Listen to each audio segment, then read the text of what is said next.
Welcome to day 10 of Black History Month. With me right now, I got another book, great book. Make sure you go out there and be reading, researching, all right? This one right here is called Slavery in the Arab World.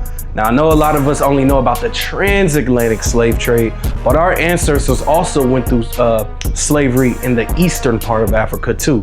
Let's check it out. And in the book, in chapter 2, all right, the attitude of Islam towards slavery. Let's check it out. It says, when the Prophet Muhammad brought the message of Allah to his followers in the 7th century, slavery was already a deeply rooted and widely accepted institution in that part of the world.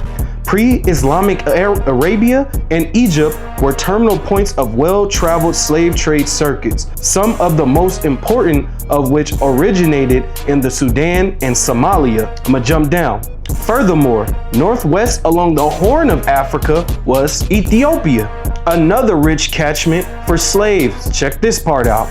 Habash, the name given to Ethiopians by Arabs, filled the slave marts of Mecca, returning great profits to the merchants who put up their capital to trade in them.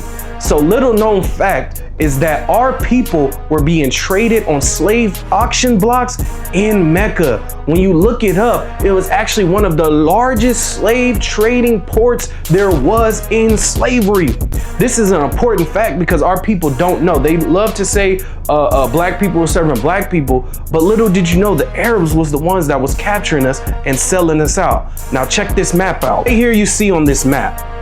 This map is showing where would we be sold off to once we arrived in Mecca and you was purchased as like you were cattle. You see that the map points to places like China, Indonesia, even going as far as the places of Japan. But that's because these Arabs took you and shipped you further, just as they did in the transatlantic slave trade. That's why God mentions in the book of Deuteronomy chapters 28 and verse 64 that our people will be scattered, as you see through the transatlantic slave trade and sub-Saharan slave trade on the east coast of Africa. Our people were scattered to the United States, through the Americas, and also to the eastern part of the world, which is Indonesia, your Chinas, your Russia. That's why you can find an Afro-Indonesian and Afro-Japanese. You can find these in different parts of the world due to us being scattered, as God mentioned. And guess what? When we got scattered there, we would serve wood and stone. And that Mecca became our religion. We started worshiping the Arabians' God with Islam, like we started worshiping the stone. Guess what? And even today, our people still are worshiping the Kaaba stone. So that's a little known fact about Black history. There was actually another slave trade that we were a part of. And that's how our people were scattered throughout the entire world, all right? So stay tuned for day 11 of Black History Month.